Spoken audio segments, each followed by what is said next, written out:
María Eva Koutsovitz, miembro del Observatorio de la Ciudad por Espacios Verdes. Gracias por haber venido.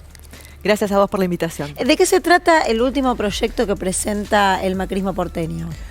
Bueno, es un convenio urbanístico. Nosotros decimos que es casi la única política que tiene el gobierno de la ciudad en materia de desarrollo urbano, porque, Luciana, no hay un plan integral, no hay una mirada de hacia dónde pretenden desarrollar la ciudad, ni dónde creen que tienen que incentivar la construcción, ni cómo hacer para que el espacio verde que es tan pobre en la ciudad sea más equitativo. Entonces vienen con estos convenios urbanísticos que, para que la gente lo entienda, lo que significa es un acuerdo, en este caso entre el gobierno de la ciudad e IRSA, un privado, mediante el cual el gobierno le habilita una normativa que hoy IRSA no tiene, un permiso, para que pueda construir en altura y con un objeto diferente del que tenía ese terreno, cosa que implica una ganancia sideral para el privado.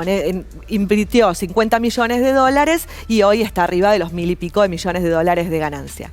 En ese marco, nosotros, bueno, yo soy presidenta de la Comisión de Espacio Público, digo, bueno, vamos a tener una discusión profundísima sobre este proyecto de esta magnitud, ¿no? 71 hectáreas, el terreno privado más grande que queda en la ciudad de Buenos Aires.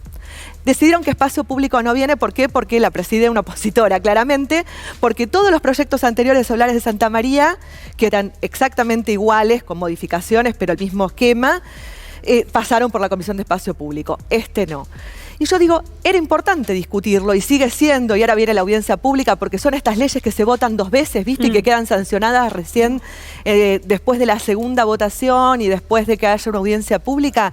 Tenemos que abrir una gran discusión, porque lo que están habilitando es, incentivando con esta norma, es que el privado invierta en construir torres de lujo, que básicamente lo que implica es que los inversores son, por un lado IRSA, obviamente, pero después tenés pocas constructoras que son las que pueden construir torres, porque en la ciudad de Buenos Aires la empresa constructora que hoy la está peleando para poder invertir no puede construir esas torres.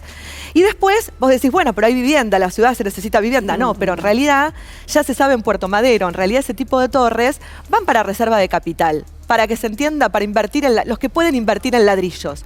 Mientras seguimos sin crear vivienda en otros lugares de la ciudad, cosa que se podría haber explorado, darle esta constructibilidad que tenía el privado para que construya en otro lugar donde hacía falta, y no se piensa con este sentido, ¿no? Que hace falta que haya inversión en construcción, que habilite la construcción de las empresas chicas, medianas, en Belgrano, en Parque Patricio, en Caballito. Claro, esto es en la ex ciudad deportiva de Boca. Esto es en la Costanera Sur. ¿Y qué van a hacer?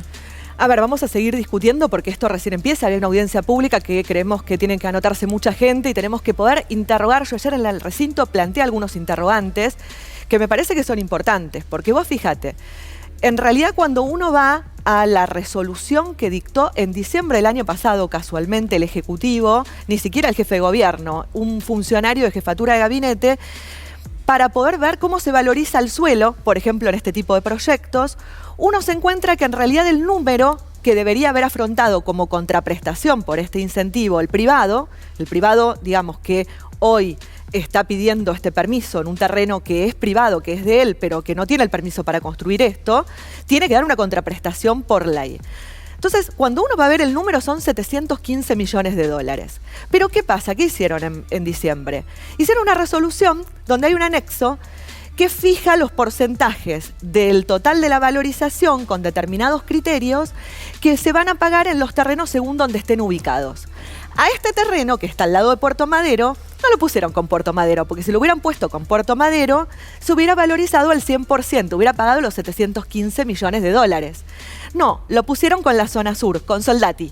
Entonces son 260 millones de dólares. Se perdieron 450 millones de dólares en el camino.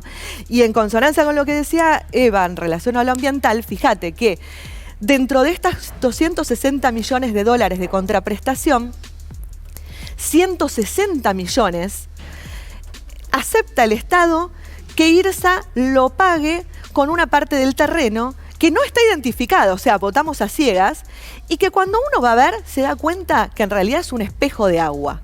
Un espejo de agua, que esto lo que hay que entender que son 71 hectáreas, de las cuales 31 son relleno del Río de la Plata. El espejo de agua está en el medio Y es el cauce del Río de la Plata, con lo cual hay posibilidades que en realidad el Estado esté aceptando en parte de pago algo que es del dominio público porque es el cauce del río y como recurso Pero natural... eso sería una estafa aparte, ¿no?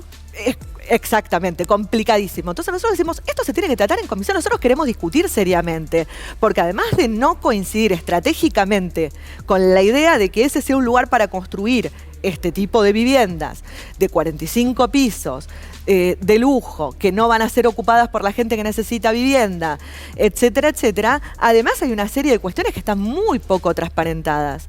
Bueno, creo que todo esto hay que plantearlo en la audiencia pública y por eso se tienen que anotar muchos porteños y porteñas interesados en el ambiente, interesados en que haya un plan de ciudad donde un Estado piense y defina qué es lo que va a incentivar que los privados hagan a la hora de darles beneficios.